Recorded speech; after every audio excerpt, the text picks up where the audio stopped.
ह्याची परम महाशांती. आज आपण कल्की अवतार आणि येऊ घातलेल्या विनाशाबद्दल चर्चा करूयात. बापूजी आपल्याला सांगतात की आज सोशल मीडियावर असंख्य व्हिडिओ दिसतात. कोणी म्हणतो मीच कल्की अवतार आहे, कोणी म्हणतो कल्की अवतार इकडे होईल तिकडे होईल. पण खरं म्हणजे ते सर्व विष्णूच्या अवतारांबद्दलच्या कथा सांगतात. गीतेमध्ये काय सांगितलंय? जेव्हा अधर्म वाढतो तेव्हा मी अवतरतो, असुरांचा विनाश करतो आणि देवतांचे रक्षण करतो.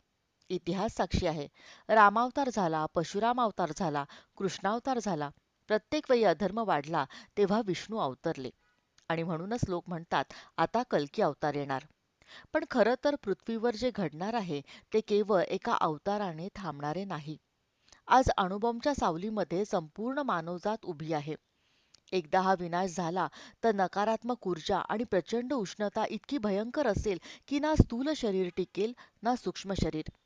कल्पप्रलयाच्या वेळी जसं होतं, 12 सूर्याची ज्वाला उठते, वायू, जल, पृथ्वी भस्म होतात, पाताळ नरक नष्ट होतात, तसंच दृश्य आता अणुबॉम्बच्या उष्णतेमध्ये दिसणार आहे. आणि यावेळी उष्णता नकारात्मक ऊर्जा घेऊन येणार आहे, जी फक्त पृथ्वीवरच नाही तर अनेक लोकांपर्यंत पसरेल. मग प्रश्न हा आहे की या विनाशासमोर कल्की अवतार कसे टिकतील? कारण हा अवतार तर एका ब्रह्मांडाच्या विष्णूचा आहे. आणि आज पृथ्वीवर आलेले असुर फक्त या ब्रह्मांडातले नाहीत. ते मोठमोठ्या गॅलेक्सी, युनिव्हर्समधून आलेले आहेत.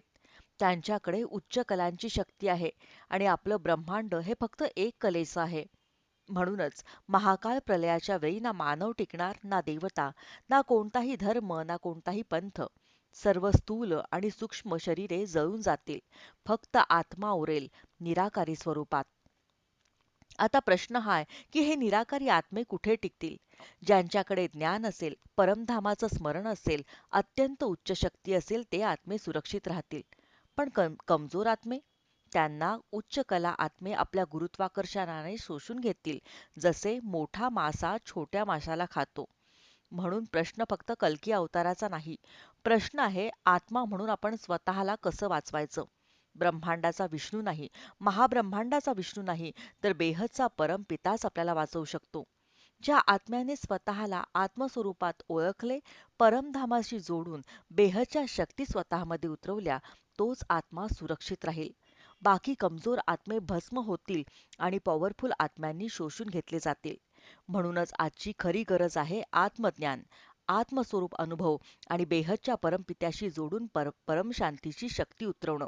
कारण येणारा विनाश कल्पनेपलीकडचा आहे. कोणताही स्थूल उपाय त्याला थांबवू शकत नाही. फक्त निराकारी आत्मा, बेहदची शक्ती आणि परमशांतीच वाचवू